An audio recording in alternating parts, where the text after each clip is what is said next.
नमस्कार। आज हम आपको ले चल रहे हैं उदयपुर की खूबसूरत अरावली पहाड़ियों में।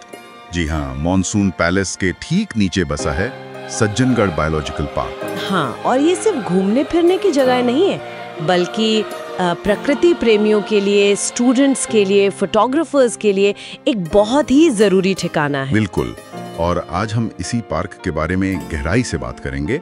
हमारे पास एक दस्तावेज है, सज्जनगढ़ बायोलॉजिकल पार्क, उदयपुर का जंगली हृदय। अच्छा। तो इसी के आधार पर हम समझेंगे कि ये पार्क कैसे बना, इसका असली मकसद क्या है और उदयपुर के लिए ये इतना अहम क्यों है। तो चलिए शुरू करते हैं। इसकी शुरुआत वो कैसे हुई थी? सुना है बनने में थोड़ा वक्त लगा। हाँ, बिल्कुल लगा। इसका प्लान तो देखिए 2004-05 में ही बन गया था, राजस्थान वानिकी और जैव विविधता प्रोजेक्ट के तहत। ओह, काफी पहले। जी।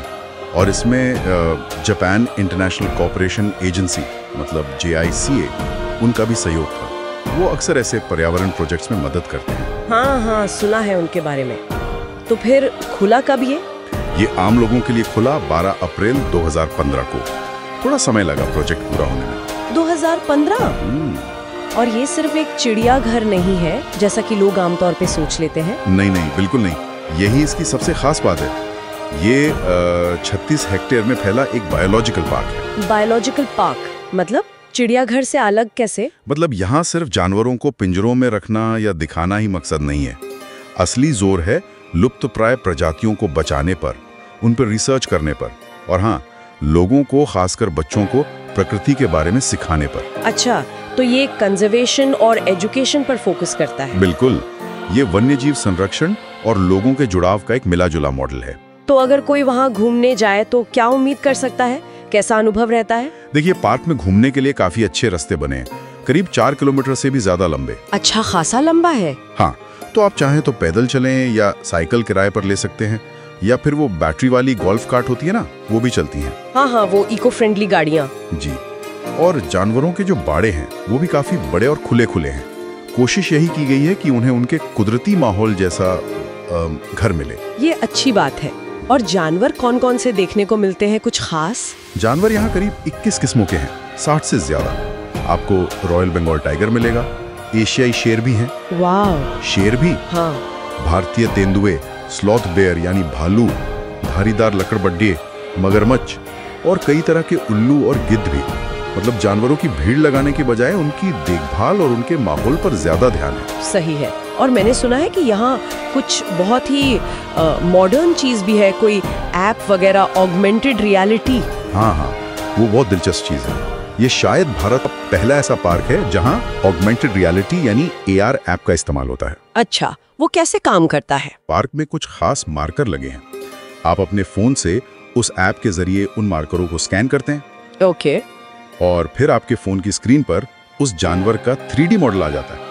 आप उसे घुमाकर देख सकते हैं, उसके बारे में जानकारी पढ़ सकते हैं। अरे वाह। और इतना ही नहीं, आप उन डिजिटल जानवरों के साथ सेल्फी भी ले सकते हैं। बच्चों को तो बहुत मजा आता है इसमें। ये तो कमाल है। मतलब सीखने का एक बिल्कुल नया और मजेदार तरीका। सही कहा। ये सिर्फ मनोरंजन नहीं है, बल्कि जानकारी को ज्यादा रोचक बनाने का एक तरीका है। लोगों को जानवरों के और करीब लाने की कोशिश है शायद। तो ये एजुकेशन वाले पहलू से भी जुड़ता है ना? बिल्कुल। जैसे मैंने कहा, शिक्षा पर जोर है। हर बाड़े के पास बड़े अच्छे साइन बोर्ड लगे हैं जिन पर उस जानवर के बारे में सब लिखा होता है। कहाँ रहता है, क्या खाता है, उसका व्यवहार कैसा है, और सबसे जरूरी कि उसकी संरक्षण स्थिति क्या है, मतलब वो खतरे में है या नहीं। तो ये स्कूलों की ग्रोथ्स के लिए, इको क्लब्स के लिए एक तरह से जीती जागती क्लासरूम है। हाँ, ये तो बहुत अच्छा है। और आपने संरक्षण की बात की, तो क्या पर्दे के पीछे भी कुछ काम होता है, जैसे ब्रीडिंग प्रोग्राम वगैरह? जी हाँ, यहाँ पर जो लुप्तप्राय या संकटग्रस्त प्रजातियां हैं उनके लिए प्रजनन और पुनर्वास के कार्यक्रम भी चलते हैं। ये पार्क की एक बहुत महत्वपूर्ण जिम्मेदारी है। क्या इन प्रोग्राम्स की कोई खास सफलता का जिक्र है? देखिए, हमारे स्रोत दस्तावेज में किसी खास केस का जिक्र तो नहीं है, लेकिन ऐसे कार्यक्रम चलाना अपने आप में पार्क की गंभीरता को दिखाता है। ये लंबे समय तक चलने वाले प्रयास होते हैं। सही कहा। अच्छा, अब जरा आम सुविधाओं की बात कर लें। जो लोग घूमने आते हैं उनके आराम के लिए क्या इंतजाम है? हाँ, उसका भी पूरा ध्यान रखा गया है। जगह जगह बैठने के लिए बेंचें हैं, आराम करने की जगह है, कैंटीन भी है। पानी वगैरह? हाँ, साफ पीने का RO पानी मिलता है। और अगर किसी को चलने में दिक्कत हो तो व्हीलचेयर की सुविधा भी है। साइकिल किराए पर मिलती हैं, जैसा मैंने बताया। और वो गोल्फ कार्ट? हाँ, गोल्फ कार्ट और दूसरी यूटिलिटी गाड़ियाँ भी हैं। अगर आप पैदल नहीं चलना चाहते तो उन्हें किराए पर ले सकते हैं। ये तो बढ़िया है। और एंट्री फीस वगैरह क्या बहुत महंगा है? नहीं, एंट्री फीस काफी कम रखी गई है और 5 साल से कम उम्र के बच्चों के लिए तो एंट्री बिल्कुल मुफ्त है। ये अच्छी बात है, ताकि परिवार आसानी से आ सकें। बिल्कुल। पहुंचना कितना आसान है, और अगर कोई जाना चाहे तो सबसे अच्छा समय कौन सा रहेगा? पहुंचना काफी आसान है। उदयपुर शहर के केंद्र से मुश्किल से 4 से 6 किलोमीटर दूर है ये। अच्छा, पास ही है। हाँ, पार्क सुबह 9 बजे से शाम 5 बजे तक खुला रहता है। मंगलवार को बंद रहता है, ये ध्यान रखना होगा। गर्मियों में शायद थोड़ा ज्यादा देर खुला रहता है। और मौसम के हिसाब से? घूमने के लिए सबसे बढ़िया मौसम है मानसून या फिर सर्दियाँ, मतलब जुलाई से लेकर मार्च तक। तब मौसम सुहाना रहता है और हरियाली भी अच्छी होती है। जानवर भी सुबह शाम ज्यादा एक्टिव दिखते हैं। और हाँ, पास में ही वो मॉनसून पैलेस भी तो है। हाँ बिल्कुल, सज्जनगढ़ किला, जिसे मॉनसून पैलेस कहते हैं, वहाँ से पूरे उदयपुर शहर और नीचे इस बायोलॉजिकल पार्क का नज़ारा बहुत ही शानदार दिखता है। कई लोग दोनों जगहों को एक ही दिन में घूमते हैं। तो कुल मिला के देखें तो ये सज्जनगढ़ बायोलॉजिकल पार्क उदयपुर के लिए सिर्फ एक और टूरिस्ट स्पॉट नहीं है, ये उससे कहीं ज्यादा है। सही कहा, ये शहर के लिए एक तरह से ग्रीन लंग यानी हरे फेफड़ों का काम करता है।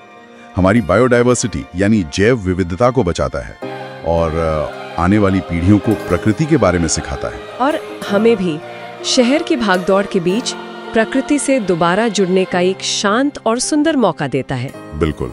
और यहीं पर एक सोचने वाली बात आती है। क्या? कि जिस तेजी से हमारे शहर फैल रहे हैं, कंक्रीट के जुंदे बन रहे हैं, वहाँ सज्जनगढ़ जैसे पार्क का अनुभव हमें क्या सिखा सकता है?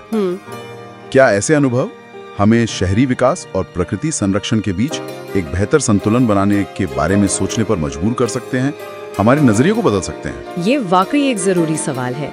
शायद ऐसे अनुभव ही हमें याद दिलाते हैं कि विकास के साथ साथ प्रकृति का संरक्षण कितना जरूरी है। इस पर सोचना तो बनता है।